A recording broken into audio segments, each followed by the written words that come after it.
Hello guys welcome to my new mini blog. तपाईँहरूलाई स्वागत छ मेरो मिनी ब्लगमा। तपाईँहरू पनि सन्चै हुनुहुन्छ होला, म पनि एकदम सन्चै छु। आजको विशेष मेरो क्रियाकलाप, मेरो विशेष काम चाहिँ आज म त खानतिर गइरहेको छु। यहाँ खानतिर गयो के कस्तो हुन्छ कामहरू होइन, त्यस ठाउँमा अब के कस्ता राम्रोहरू दृश्य छ, के कस्तो राम्रो ठाउँहरू छ तपाईँहरूलाई म विशेष रूपमा देखाउने नै छु। हेर्नु, उहाँले चाहिँ ढुङ्गा चिर्दै हुनुहुन्छ, हाम्रो हजुरबुवाले चाहिँ। उहाँ चाहिँ ओडा मुनि चाहिँ बसेर चाहिँ ढुङ्गा निकाल्दै हुनुहुन्छ र उहाँले चाहिँ ढुङ्गा चिर्दै हुनुहुन्छ र उहाँ बुढापाका नबनिकन चाहिँ उहाँ यति सङ्घर्ष गर्नु आउनु भएको छ होइन। ढुङ्गामुढाको काम यति गाह्रो हुन्छ तर पनि आएर चाहिँ आफ्नो जीविकोपार्जन गर्न र पैसा कमाउनु चाहिँ उहाँहरू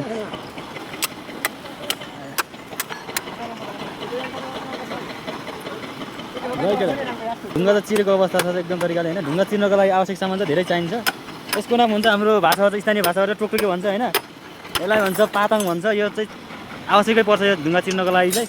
यसलाई नि पाताङ भन्छ। यो चाहिँ सामग्रीहरू चाहिँ चाहिन्छ चिर्नको लागि चाहिँ। हाम्रो अब आलमपुरवासीका स्थानीय बासिन्दाहरू चाहिँ यो गाउँबाट चाहिँ यहाँ ढुङ्गा चिर्नको लागि चाहिँ आफ्नो बालबच्चा पढाउनु र छाक टान्नको लागि चाहिँ उहाँहरू चाहिँ यहाँ धेरै सङ्घर्ष गर्नु आउनु भएको छ।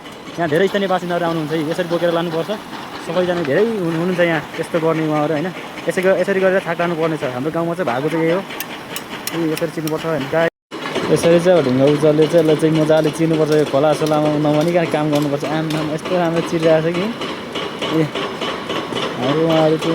उहाँहरू चाहिँ एकअर्काको सहायता र डोरी बाँधेर चाहिँ ढुङ्गा फोड्दै हुनुहुन्छ। र विशेष रूपमा खानी चाहिँ कस्तो हुन्छ भने तपाईँहरूले देखिसक्नु नै भएको छ र यस खानीबाट स्टिल ढुङ्गा टायल छाप्न र माथि घर छाउनको लागि प्रयोग गरिन्छ निकालेर चाहिँ।